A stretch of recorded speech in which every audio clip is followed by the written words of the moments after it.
আসসালামু আলাইকুম। আমার নাম মিজান মেম্বার। আমি একটা ব্যবসায়িক ছোটো হাটুর মাঝে একটা ব্যবসায়িক সারা বাংলাদেশের মানুষ মোটামুটি চিনেন। সারা বাংলাদেশের বাজারে আমি গরু বেচাকিনি করি, চুয়াডাঙ্গা এবং রাজশাহী সিটি হাটু বেচাকিনি করছি। এখন আমার খামারে 52 পিস গরু আছে। অন্য অন্য গরুর তুলনার থেকে আমি এক গরু আল্লাহর 40-50 হাজার টাকা দামে কমে বিক্রি করতে পারাম। কেন এই গরুগুলো আমার ব্যবসার থেকে যে আমার বর্ডার থেকে গরু আসছে, গরুর অংশ থেকে আমি এক পিস গরু এনে রাখছি। আমার গরুগুলো দেখেন, আরও গরু দেখবেন।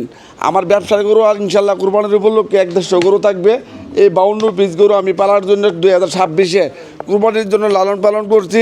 আপনারা আসবেন, দেখবেন, দেখে অন্য অন্য গরু থেকে 20-50 হাজার টাকা কমে চ্যানেল যদি আমি দিতে পারবো আল্লাহর মধ্যে, এই গরুগুলো আমি 20-50 হাজার টাকা দামে কমে বিক্রি করব। কেন আমার এই গরুগুলো ইন্ডিয়ার থেকে সরাসরি আনা আমার খামারে। শান্ত ভাই আসছে, শান্ত ভাই সারা বাংলাদেশে যা দেখে এটা আমরা জানা আছে। আমারও আপনারা ছোটো হাটুর মধ্যে সবাই চিনেন। সব জায়গাতে আমি যাই, বাইশপুরা যাই, আপনার গারমোড়া যাই, চান্দিনা যাই, মিশানি যাই।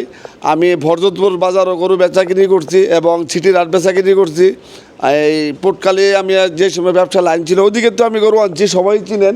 তবে আমার এখানে আসবেন দেখবেন, দেখা 20-30-40-50 কমে আমি গরুগুলা বিক্রি করাম। আমার গরুর মাঝে কোনো মেডিসিন নাই। কেন আমার গরুগুলো আমরা সারা বছর যেইভাবে আমরা গরু ব্যবসা গরু যেইভাবে খানা দানা খাওয়াই, এগুলা গরু আমরা এইভাবে খানা দানা খাওয়াই এবং আমরা কী কী খাওয়াই এগুলো আমরা দেখানোর জন্য চেষ্টা করাম। আসসালামু আলাইকুম।